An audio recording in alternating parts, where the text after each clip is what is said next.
오래전에 한 집사님이 성경에 대해 이렇게 질문한 적이 있습니다. 목사님, 성경을 읽다 보니 궁금한 점이 있어서 여쭙습니다. 누가복음 15장에 보면 잃어버린 양의 비유와 탕자의 비유가 나오잖아요. 그런데 목사님, 잃어버린 양의 비유에서는 하나님이 잃어버린 양을 적극적으로 찾으시는 하나님으로 묘사되는데, 탕자의 비유에서는 하나님이 기다리시는 아버지 모습으로 표현되는 것을 봅니다. 목사님, 어떻게 이걸 이해해야 하죠? 그리고 하나님은 어떨 때 우리를 기다리시고 어떨 때 찾으시는지 궁금합니다 라며 질문을 주셨습니다.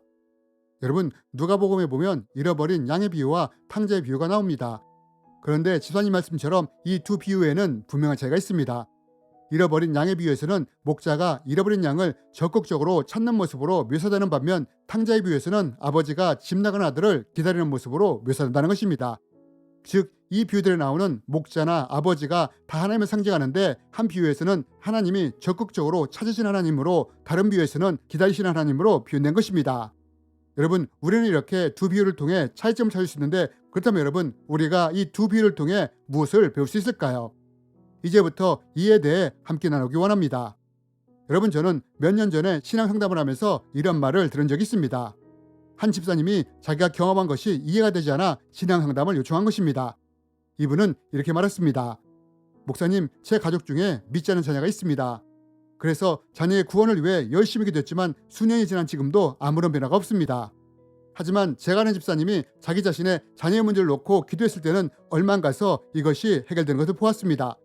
그러면서 이 집사님은 자신이 이러한 것들에 대해 이해할 수 없다면서 어떻게 이러한 것을 이해하는지에 대해 물으신 것입니다. 여러분, 만약 누군가가 이렇게 묻는다면 여러분은 이에 대해 뭐라고 대답해 주시겠습니까? 여러분, 여기에는 여러 가지 답들이 있을 수 있을 것입니다. 또한 여러 가지 이유들도 있을 수 있을 것입니다. 그런데 여러분, 혹시 아십니까? 우리가 잃어버린 양의 비유와 탕자의 비유를 통해서 왜 이런 일이 일어나는지를 알 수 있다는 것을 말입니다. 그럼 여러분, 우리가 이 비유들을 통해 배울 수 있는 것은 무엇일까요? 먼저 우리는 탕자의 비유를 통해 하나님이 언제 참으시고 인내하시며 기다리시는지를 알 수 있습니다. 여러분, 이 탕자의 비유를 보면 둘째 아들이 아버지에게 유산을 달라고 했다고 합니다. 그리고 아들은 아버지가 유산을 주자 이것을 처분해서 먼 나라로 갔다고 합니다. 그럼 여러분, 우리가 이것을 통해 볼 수 있는 것이 무엇입니까? 우리가 잘 알다시피 유산이란 부모가 죽은 후에 자녀들에게 물려주는 것이 아닙니까? 그런데 아들은 아버지가 버젓이 살아있음에도 불구하고 유산을 달라고 했다는 것입니다. 여러분, 우리는 이것을 통해 아들이 아버지를 전혀 존중하지 않고 무시하고 있다는 것을 볼 수 있습니다. 또 아들은 유산을 처분하여 먼 나라로 갔다고 합니다. 여러분, 우리는 이 말씀을 통해 아들이 아버지 곁에서 멀리 떠났다는 것을 알 수 있습니다. 어쩌면 아들은 더 이상 아버지를 볼 생각이 없었는지도 모르겠습니다. 결국 아들은 이렇게 아버지를 떠났고, 이제 아버지는 이 아들이 돌아오기만을 기다립니다. 여러분, 우리가 이 비유 말씀을 통해 하나님이 언제 길이 참으시며 인내하시며 기다리는 것을 볼 수 있느냐?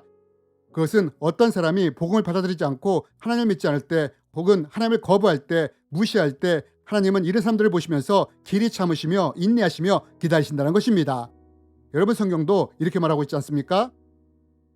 오직 주께서는 너희를 대하여 오래 참으사 아무도 멸망하지 아니하고 다 회개하기에 이르기를 원하시느니라. 여러분, 하나님은 어떤 사람들을 기다리시느냐?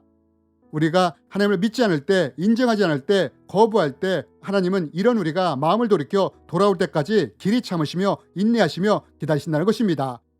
그렇다면 여러분, 이와 반대로 하나님은 언제 기다리시지 않고 적극적으로 찾는 모습을 보이실까요? 우리는 이것을 잃어버린 양의 비유를 통해 볼 수 있습니다. 여러분, 예수님은 이런 말씀을 하셨습니다. 양은 목자를 알고 목자도 양을 알고 인도한다고 말입니다. 그리고 이런 목자가 양을 잃어버리게 되면 어떻게 한다고 하느냐? 그 양을 찾아 나선다는 것입니다. 여러분, 양은 다양한 이유들로 인해 길을 잃을 수 있습니다. 만약 양에게 장애가 있다면 이로 인해서 무리에서 떨어질 수도 있고, 때로는 길을 잃을 수도 있습니다. 또 너무 늙어서 체력이 약해서 제대로 따라가지 못할 수도 있습니다. 때로는 자기 마음대로 하다가 딴짓을 하다가 길을 잃을 수도 있습니다. 그런데 여러분, 이때 목자가 어떻게 한다고 합니까? 이 잃어버린 양을 찾기 위해 나선다는 것입니다. 그리고 찾아내기까지 찾아다닌다고 합니다. 여러분, 다윗도 자신이 목동으로서 이렇게 말하지 않았습니까?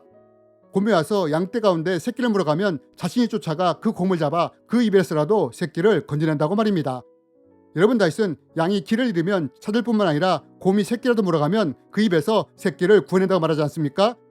그런데 여러분, 다윗은 자신만 이러는 것이 아니라 목자신 하나님도 이렇게 하신다고 말하지 않습니까? 또 다윗이 이르되 여호와께서 나를 사자의 발톱과 곰의 발톱에서도 건져냈은즉 나를 이 블레 사람의 손에서도 건져내시리이다. 여러분, 하나님은 기다리시기도 하지만 또 어느 때 찾기 위해 나서시느냐? 목자이신 하나님 품에 있는 양무리 가운데 양이 길을 잃었을 때 하나님은 이 잃어버린 양을 찾기 시작한다는 것입니다. 그리고 그 양을 찾으시고 함께 하시며 기꺼이 그 양을 돕는다는 것입니다. 여러분, 저는 앞에서 신앙 상담을 했던 한 집사님에 대해 이야기했습니다. 자신은 자식의 구원을 위해 몇 년을 기도했음에도 불구하고 아무런 응답이 없는데 다른 집사님이 자식의 문제를 위해 기도할 때는 빠르게 해결되었다고 말입니다. 그럼 여러분, 우리는 이것을 어떻게 이해할 수 있을까요? 여러분, 우리는 자칫 이렇게만 들으면 하나님이 편하시는 분처럼 보일 수 있습니다. 그러나 하나님이 그러시느냐? 전혀 그렇지 않다는 것입니다. 여러분, 왜 집사님이 몇 년을 기도했는데도 자녀에게 변화가 없었느냐? 자녀의 마음이 아직 하나님께 열리지 않았기 때문입니다. 자녀가 하나님에 대해 마치 둘째 아들처럼 여전히 거부감을 가지고 멀어져 있기 때문입니다. 그래서 하나님은 이 자녀가 마음을 돌이킬 때까지 참고 인내하시며 기다리시는 것입니다. 여러분, 우리가 예수님을 믿기 전에 하나님이 우리를 이렇게 기다리시지 않았습니까? 우리가 예수님을 믿기 전에는 하나님을 무시하고 인정하지 않고 거부했는데도 하나님은 이런 우리를 향해 참으시며 인내하시며 기다리시지 않았습니까? 만약 하나님이 이런 우리를 보시며 참지 않으시고 벼락을 내리셨다면 우리 가운데 살아있을 사람이 과연 몇이나 될까요? 여러분, 이럴 때 하나님은 우리 부모보다 더 애타는 마음으로 기다리신다는 것입니다. 그 자녀가 느끼지 못할지라도 알지 못할지라도 그 자녀에게 복음을 전할 사람을 붙여주시고 어떻게든 하나님에 대해 듣게 하시고 알게 하시며 그 마음이 열리도록 하나님이 애를 쓰신다는 것입니다. 그러면서 마음이 열리도록 인내하시며 기다리신다는 것입니다. 하지만 다른 집사님의 아들은 이미 하나님을 알고 있었기에 이 자녀에게 문제가 생겼을 때 하나님이 이 문제를 도와주셨다는 것입니다. 양은 목자를 알고 목자는 양을 알기에 양에게 문제가 생겼을 때 목자가 이 양을 찾으신 것입니다. 그리고 이 양의 필요를 알기에 도우시며 인도하신 것입니다. 그렇다면 여러분, 우리는 하나님이 기다리는 사람일까요? 아니면 찾으시는 사람일까요? 여러분, 원래 우리는 하나님이 기다리시던 사람이었습니다. 우리가 예수를 믿기 전에 얼마나 하나님을 무시했으며 거부했으며 하나님을 우습게 보았습니까? 그런데 하나님은 이런 우리를 보시면서도 길이 참으시고 인내하시며 기다리셨다는 것입니다. 그리고 우리가 하나님을 믿었을 때 마치 둘째 아들이 뉘우침에 돌아오자 아버지가 기뻐했듯이 하나님이 이런 우리를 보고 가장 기뻐하셨다는 것입니다. 그리고 이제 우리가 목자이신 하나님이 이끄시는 양물에 있으므로 만약 길을 잃는다면 하나님이 양인 우리를 적극적으로 찾으시며 도우신다는 것입니다. 죄를 지어 길을 잃었을 때, 문제가 생겨 길을 잃었을 때, 인생의 잘못된 선택으로 길을 잃었을 때 하나님은 이런 우리를 그냥 두시지 않고 찾아오시고 우리를 도우신다는 것입니다. 그리고 이런 우리와 함께 하시며 인도해 가신다는 것입니다. 마치 목자가 양을 푸른 초장과 실마리 물가로 인도해 가는 것처럼 말입니다. 주님의 이름으로 여러분을 축복합니다.